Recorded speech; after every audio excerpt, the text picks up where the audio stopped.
This is a fan-made documentary on a kid named Santiago Rodriguez and his journey to becoming one of the greatest NBA players of all time. Santiago had a love of basketball from a very young age. His father played in the Spanish Basketball League until he was suspended because of drug violations, losing his chance to make it to the NBA. His father became an alcoholic, but Santiago wanted to make him proud by playing basketball. And when his father's old friend and basketball coach Dan Thompson saw that Santiago had a love of the game, he trained him. Santiago dominated in middle school, and his family decided to move to the US. In his freshman year, Rodriguez averaged 17 points per game, but in his sophomore year, Santiago stopped doing basketball in order to provide for his family, as his mother worked many part-time jobs and his father didn't work at all. He and his 13-year-old brother helped get their family out of debt, and Santiago returned to basketball as a 17-year-old junior. He averaged 22 points per game, but he was a very unconventional player. Going into his senior season, he was a skinny 6'2" shooting guard, but wasn't a great perimeter shooter. He was a great rebounder and defender, and did most of his damage in the paint. He also had a reputation for being a very flashy player who played his heart out every game. At his best, he was compared to a worser version of Russell Westbrook, but critics said that he wouldn't do well in the modern NBA because of his lack of shooting and ball handling.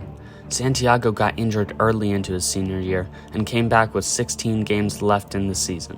However, in those 16 games, he would set his high school league on fire. In his first game back, he dominated on offense and defense with 28 points on 60% shooting, 7 assists, 9 rebounds, and 2 steals. However, he also had 4 turnovers, a sign that he needed to work on his handles. His high school team, the East High Eagles, crushed the Hornets 65-48. For the next 15 games, Santiago averaged 22 points on 60% shooting, 6 rebounds, and 5 assists. He was starting to become a jack-of-all-trades player, as both his shooting and handles improved. The Eagles finished the season with their best season of all time, with a 26-6 record, the third best in the league behind the Civet Cats and the North High Dragons. The championship tournament had 16 teams, and in the first round, the Eagles played against the Hornets. The game was close throughout, and the Eagles were down 2 with 30 seconds left. However, Santiago proceeded to steal the inbounds pass and then dunk on the Hornets center to tie the game. The Eagles got a stop on defense, and with 0.2 seconds left, Santiago hit the game-winning shot. The Hornets threw up a prayer with 0.2 seconds left, but it went unanswered, and the Eagles moved on to the second round. Santiago ended the game with 31 points, 5 rebounds, and 9 assists. In the quarterfinals, the Eagles played against the Foxes. The first half was close because even though the Eagles played well on offense with Santiago leading the charge, the Foxes exposed the Eagles' weak interior defense, getting to the rim with ease. Santiago rallied his team together in the second half, and the Eagles locked the Foxes down. The whole team was blocking shot after shot, and those blocks led to easy baskets on the other end of the court, with Santiago often being the main facilitator. The Eagles ended up blowing out the Foxes 64-47, with Santiago having 28 points and 11 assists. Unfortunately, Santiago injured his knee and was expected to sit out for the semifinals. He begged his coach to let him play, but he was forced to watch from the sidelines as his team got crushed in the first half by the Dragons. He watched them mess up play after play, and the Eagles ended the half down 14.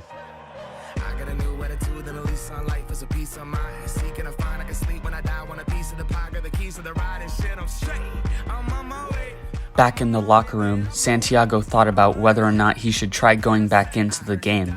His knee still hurt, and if he re-injured it, then his college stock could drop immensely. But then he thought about everything that his team had gone through for the chance to make history for their high school, and decided that enough was enough. He yelled for his teammates to huddle up, and told them that he was subbing in. His coach tried to protest, but Santiago refused, saying that it was their time.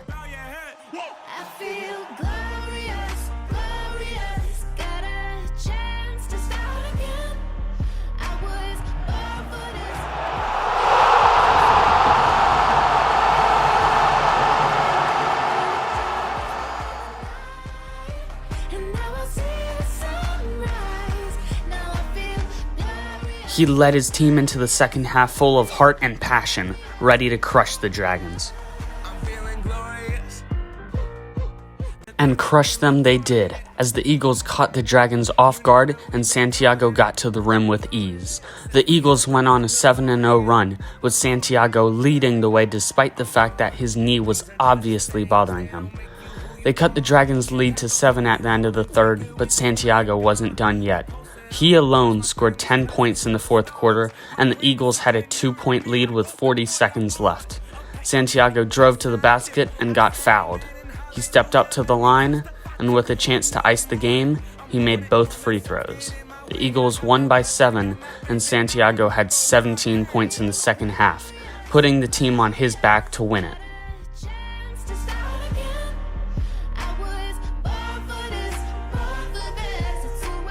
For the first time in Eagles history, they were going to the championship game. Every fan and player was ecstatic. Even Dan Thompson couldn't contain his excitement. But Santiago wasn't done yet.